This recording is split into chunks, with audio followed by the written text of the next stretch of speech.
নার্সদের বিক্ষোভে এবার উত্তাল হয়ে উঠল মালদা মেডিকেল কলেজ ও হাসপাতাল। বুধবার দুপুরে সুপারের ঘরের সামনে চিকিৎসকের বিরুদ্ধে অভব্য আচরণের অভিযোগ তুলে বিক্ষোভ দেখান কর্তব্যরত নার্সরা। আর.জি. কর কাণ্ডের পরে মেডিকেল কলেজ কর্তৃপক্ষ মহিলা চিকিৎসকদের জন্য পৃথক বিশ্রামাগার তৈরির উদ্যোগ নেয়। অভিযোগ, নার্সদের পোশাক বদলের রুম চিকিৎসকদের বিশ্রামাগার হিসাবে ব্যবহারের চেষ্টা করা হচ্ছে। এদিন তা নিয়ে মেডিকেল কর্তৃপক্ষ বৈঠক ডাকেন। সেই বৈঠকেই এক চিকিৎসক মহিলা এবং পুরুষ নার্সের উদ্দেশ্যে কুরুচিকর মন্তব্য করেন বলে অভিযোগ। ঘটনায় ক্ষোভ প্রকাশ করে বিক্ষোভ দেখাতে শুরু করেন নার্সদের একাংশ। তবে পরিষেবা ব্যাহত করা হয়নি বলে জানান তারা।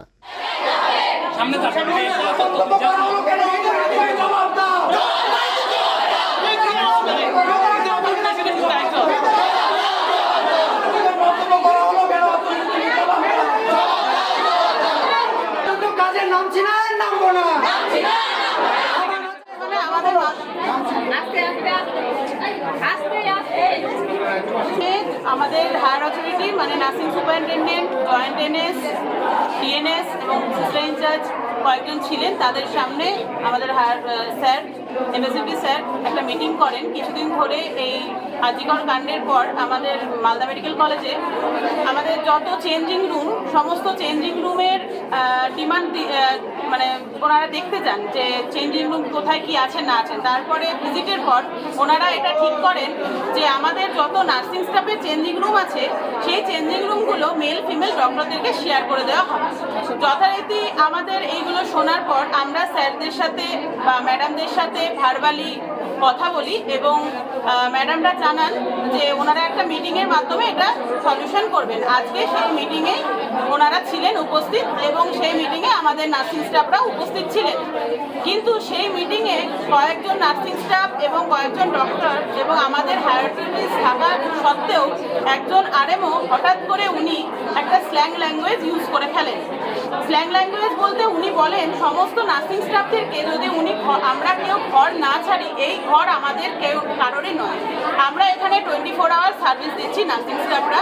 আমাদের এখানে নির্দিষ্ট একটা রুমের দরকার যেখানে আমরা জামা কাপড় চেঞ্জ করব, মেয়েরা ছেলেরাও জামা কাপড় চেঞ্জ করে ডিউটি করবে। এটাই আমাদের এথিক্সের মধ্যে, নিয়মের মধ্যে পড়ে।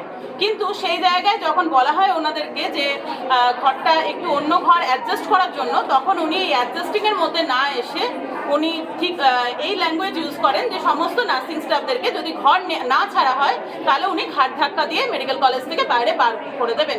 আমাদের বক্তব্য হচ্ছে আমাদের হায়ার অথরিটি প্রেজেন্ট থাকা সত্ত্বেও এই ল্যাঙ্গুয়েজ অ্যাজ এ আরএমও উনি কী করে বলতে পারেন?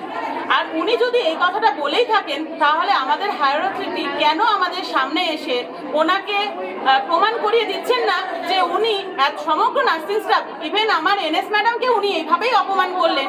কারণ we all are nursing staff, NS, TNS, joint NS সবাই আমরা as a whole nursing designation নিয়ে এই হসপিটালে কর্মরত। এখন কি অবস্থান আপনাদের? এখন আমাদের অবস্থান হচ্ছে উনি বলছেন যে ওনার কথা অনুযায়ী আমাদের একটাই ডিমান্ড, উনি আমাদের সামনে হায়ার অথরিটি ওনাকে ডেকে আনুন আর আমরা ওনার কাছ থেকে সরিটা শুনবো এবং আমরা এখান থেকে এই বিক্ষোভ আমরা মিটিয়ে নেব। কিন্তু আমাদের অবশ্যই যেন নার্সিং স্টাফদেরকে একটা করে ফিমেলদের ফিমেল চেঞ্জিং রুম এবং মেলদেরকে মেল চেঞ্জিং রুম দেওয়া হয়। এটা আমাদের হায়ার অথরিটির কাছে একান্তই আবেদন। যদি উনি না করেন তাহলে আমাদের পরের স্টেপ নেওয়া হবে। সেইটা আমাদের দলের মধ্যে মানে আমরা যারা নার্সিং স্টাফরা আছি তারা সেটা পরের চিন্তা ভাবনা করবো যে আমরা কিভাবে আমরা হায়ার অথরিটিকে জানাতে বাধ্য হব। এখন কি পরিষেবা দিচ্ছেন আপনারা? এখন আমরা আমাদের দেখুন, আমাদের অ্যাজ এ নার্সিং স্টাফ যেহেতু এটা ইমার্জেন্সি সার্ভিস, আমরা কখনোই ইমার্জেন্সি সার্ভিস লঙ্ঘন করে আমরা ওয়ার্কআউট করে আমরা ডিউটি ছাড়া আমরা থাকতে পারি না। সেই জন্য আমাদের ওয়ার্ডে মানে পর্যাপ্ত পরিমাণে নার্সিং স্টাফ রেখে এবং কিছু স্টুডেন্ট মেয়ে আছেন যাদেরকে রেখে আমরা আমাদের এই বিক্ষোভে আসতে, এই ঘটনার পর আমরা তো আর কেউ থেমে থাকতে পারি না, কারণ এটা আমাদের সমগ্র নার্সিং স্টাফের অপমান। এই অপমানের পর আমরা কি করে কাজ করব ঠিকঠাক না করতে পেরে আমরা মানে সংখ্যা কমিয়ে কিন্তু ইমার্জেন্সি সার্ভিস বন্ধ না করেই আমরা এখানে আসতে বাধ্য হয়েছি। আপনার নাম? আমার নাম Poulami Bagchi, nursing staff, Malda medical college. সমস্যা হয়েছিল আমাদের নার্সদের। ওই সমস্যার মধ্যে আমি ডিউটি সারার পর আমি আসি, এসে দেখছি মিটিং চলছে। তখন আমরা নার্সিং স্টাফরাও ছিলাম, ডক্টররা প্রচুর মানুষ ছিল, নার্সিং স্টাফরাও ছিল। ওই সময় বলা হয়েছে ওদের অ্যালাউ করা হয়েছে কেন, তখন ডক্টররাও ছিল, ওনারাও অ্যালাউ হয়েছে। তো ওই রকম বলার পরে ওই যে ডক্টর ছিল উনি বলছে কি এখন যদি ওরা বের না হয় তাহলে ওদেরকে ঘাট ধাক্কা দিয়ে বার করা হবে। তখন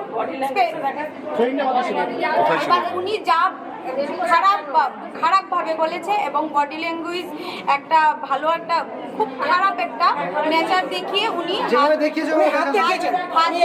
এইরকম হাত দেখিয়ে এই যে ব্রাদারটা যেরকম বললো ওই রকম হাত দেখিয়ে উনি বলছেন ঘাট ধাক্কা দিয়ে বের হবে, এবার যদি কেউ না ধাক্কা দেয় আমি ঘাট ধাক্কা দিয়ে বার করবো, এরকম বলে উনি আমাদের হাত দেখিয়ে হাতে একটা বাজে রকমের ভঙ্গিমা দেখিয়ে উনি বাজে একটা সাইন দেখিয়ে উনি বেরিয়ে চলে গেছেন। কোথায় হলো এই ঘটনা?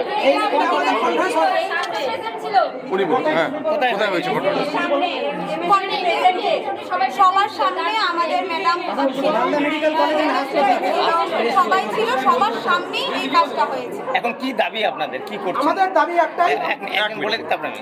আমরা সবাই মিলে এটাই বলছি উনি আসুক, কেন এরকম বলেছে কি এই ল্যাঙ্গুয়েজ এই সাইন যে দেখিয়েছে এই সাইনের মানে কি, আর আরেকটা কথা উনি যে বলেছে আমাদের ঘাট ধাক্কা দিয়ে বেরোবে, এতগুলি ডাক্তার এতদিন ধরে প্যান ডাউন করে বসে আছে, এতগুলি নার্সিং স্টাফ আমরা সেবা দিয়ে যাচ্ছি, বন্ধ কিন্তু ছিল না কিছু, কিন্তু এরপরেও কেন আমাদের উপর এরকম অত্যাচার চলে?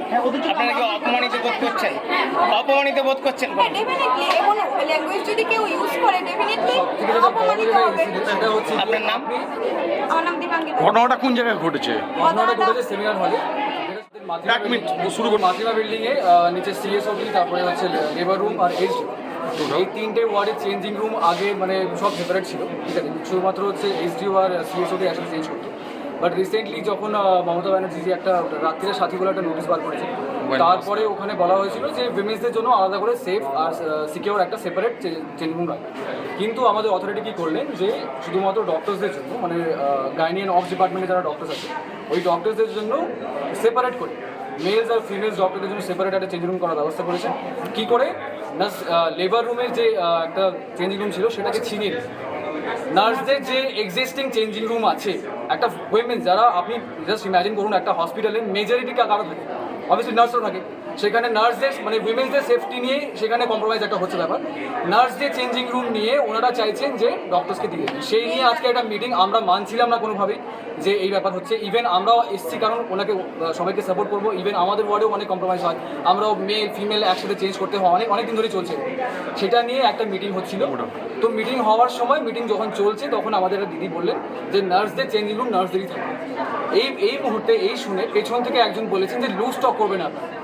আমরা বলেছি লুজ স্টক কাকে বলে, এটা তো কোনোদিন লুজ স্টক হতে পারে না। যারা বললেন তিনি কে? তিনি একজন PGD doctor, gynae object PGD doctor, ঠিক আছে। উনি বলার পরে ওনাদের সাথে যারা ডক্টর ছিলেন তারা সবাই আমার উপরে তেড়ে মানে কথা বলতে আসছে। আমি বলছি স্যার আপনারা শুধুমাত্র একাই অ্যাডজাস্ট করেন না, আমরা অনেকদিন অ্যাডজাস্ট করছি। বলছে আমরা 7 বছর ধরে, 7 বছর কোনোদিন কোনো হয় না। একটা এমবিবিএস যদি কেউ পড়ে তাহলে অবভিয়াসলি সে তো প্রথম থেকেই আসছে না ওয়ার্ডে বা ক্লিনিক্যাল ফিল্ডে, সে তো পরে যখন ইন্টার্নশিপে আসছে 1 বছর হাউস শিফট করেছে, বেশি দিন তো হয়নি। পিজিডিটা ওখানে হয়তো second year maximum third year, কিন্তু থার্ড ইয়ার সবাই থাকে না। প্রবলেমটা হচ্ছে যখন আমরা এরকম করে যখন কথা কাটাকাটি হচ্ছে, আমরা বললাম যে লুজ স্টক কাকে বলে। উনি যা বলেছেন সেটা অধিকারের কথা, লুজ স্টক তো নয়। ওনারা চড়াই করে তখন থেকে চলে যাচ্ছেন। তারপরে হঠাৎ করে জানি না কে একজন চলে এলেন, আমি জাস্ট দেখতে পাচ্ছি উনি আমার দিকে এরকম করে আঙুল দিয়ে দেখাচ্ছেন যে ওই লোকটাকে যদি ঘাড় ধরে আমি যদি বার না করি তাহলে কিন্তু এখানে কোনো কিছু হবে। আমাকে ইঙ্গিত করে বলছেন যে ওনাকে ঘাড় ধরে বার করা হোক, নাহলে আমি বার করে হবে। কর্তৃপক্ষের সামনে মিটিং, কর্তৃপক্ষের সামনে যেখানে এমএসডিপি স্যার বসে আছেন, আমাদের এনএস ম্যাডাম বসে আছেন, কেউ কিছু বললেন না। পরে এমএসডিপি স্যার এসে আমাকে বলছেন যে তোমরা এখন এই মিটিংটা যা হয়েছে তোমরা এখন ডিসপ্যাচ হয়ে যাও, এখন এইসব নিয়ে কোনো কিছু বলা দরকার নেই। আমি জাস্ট বলছি স্যার, ও এমএসডিপি স্যার আমাকে ব্লেম করছে যে আমি কেন তখন থামি। আমি বললাম স্যার তখন তো সবার সাথেই হচ্ছিল ব্যাপারটা। তাহলে এখন কি আন্দোলন হচ্ছে? আমাদের আন্দোলন একটাই যে আমরা কিন্তু নার্সরা সবসময় অ্যাডজাস্ট করে যাই, ইভেন এখন অ্যাডজাস্ট করছি। ডক্টরদের যে এই লং 19 দিন ধরে প্রোটেস্ট চলছে, ওয়ার্ড কিন্তু আমরা শুনছি। কর্মবিরতি হচ্ছে আমরা এতদিন ধরে অ্যাডজাস্ট করে যাচ্ছি। আমরা চাইছি যে যদি ওই ডক্টর যিনি এইভাবে বলেছে যে ঘাড় ধরে বার করে দেওয়া হোক, এভাবে একটা ইঙ্গিত দেখিয়েছেন আমাদেরকে, তিনি যদি যতক্ষণ না অবধি এসে আমাদের কাছে ক্ষমা চাইছেন ততক্ষণ আমরা থাকছি। এটা হচ্ছে আমাদের। আপনার নাম? আমার নাম প্রদীপ বিশ্বাস। সমস্যা তো আছে, সেগুলো আমরা বের করার চেষ্টা করছি, কোনো ঘরকে শিফট করে বা কোনো রিনোভেশন করে। মাতৃমাতে একটু ঘরের সমস্যা আছে, এটা সকলেই জানে, তার ওখানে ইনফ্রাস্ট্রাকচার অতটা ভালো নয়। সেই জন্য আমরা চেষ্টা করছি কোনো রুম থেকে সেটাকে অ্যাডজাস্ট করে যদি সেটাকে বের করা যায়, তার সঙ্গে যদি কোনো মাইনর মডিফিকেশান বা কোনো বাথরুম বা ওয়াশরুম বানিয়ে সেটা যদি করে নেওয়া যায় সেটা নিয়ে আলোচনার জন্য দুই পক্ষকে আজকে বসেছিলেন দুই পক্ষ থেকে।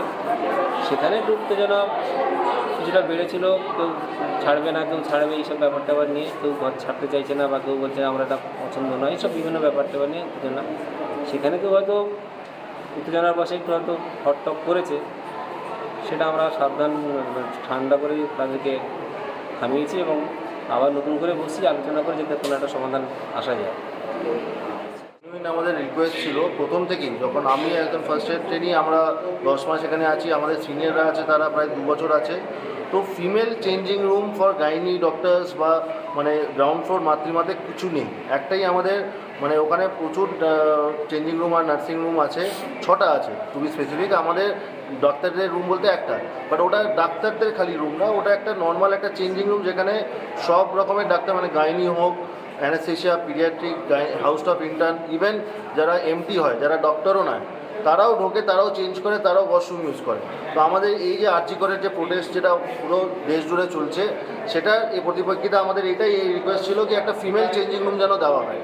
ফিমেল ডাক্তার যারা আমাদের ডিপার্টমেন্ট মাতৃমাতে কাজ করে গাইনি ডিপার্টমেন্টে, আর যেহেতু গাইনি ডিপার্টমেন্টে একটা মহিলাদেরই ডিপার্টমেন্ট, আর আমাদের ডিপার্টমেন্টে মহিলা ডাক্তাররাই বেশি, বাট ওদের আলাদা করে কোনো রুম নেই। তো ওই রুমের জন্যই একটা আমাদের দাবি ছিল, এটা অনেক দিন ধরেই দাবি। এটা দাবিটা এমন না যে কি যেহেতু আরজি করে 9 তারিখের ঘটনার পরে এটা উঠেছে, এটা অনেক দিন যখন থেকে আমরা ঢুকেছি তখন থেকেই দাবিটা। বাট জিনিসটা হচ্ছে এই ইনসিডেন্টের পর আমরা আরও ফিমেলদেরকে আমরা এটা সাপোর্ট করছি কি ওদের একটা রুম দেওয়া দরকার। আমাদের ওই যে চেঞ্জিং রুম আছে ওটা আমরা নিজেরা মতো নিজেরা যেরকম চলছে ওরকম চালিয়ে দেবো। বৈঠকে জিনিসটা হচ্ছে বৈঠকের সমস্যাটা এই জন্যই হয়েছে কেন কি অন্য ডিপার্টমেন্টাল থেকেও নার্সিং স্টাফরা এসছে, যেখানে অনলি গাইনির স্টাফরা থাকা উচিত ছিল। আর এটার জন্য একটা কথা কাটাকাটি একটা অন্য ইস্যু নিয়ে ঢুকে যাওয়া আর একটা জিনিসটাকে একটা অন্য এতে চলে যায়। তো আমরা চাই না এরকম কোনো ঝামেলা হোক, আমরা চাই একটা পিসফুল সলিউশন হয়ে, যেটা আমাদের একটা মানে নিম্নতম একটা দাবি যে একটা ফিমেল চেঞ্জিং রুম যেন পাওয়া যায়, ওটা যেন পেতে পারি। যারা বিক্ষোভ করছেন নার্সিং কর্মীরা, তারা বলছেন একজন চিকিৎসক নাকি আপত্তিকর মন্তব্য করেছে। জিনিসটা হচ্ছে এটাই আমি আপনাকে বলতে চাইছি কি গাইনি ছাড়া অন্য ডিপার্টমেন্টের কেন নার্সিং স্টাফ ওখানে এসছে সেটা আমাদের প্রশ্ন ছিল অথরিটির কাছে। ওটা যদি না হতো তাহলে এটা ঝামেলাটা এতটা এগোতো না, এই বিক্ষোভটা হতো না। আর আমরা এমনিতে পিসফুলি আমরা এটাকে করার চেষ্টা করছি যাতে আমরা একটা রুম পেয়ে যাই আর আমরা নিজেদের কাজ রিজিউম করতে পারি। আমার নাম ডক্টর মুখার্জি।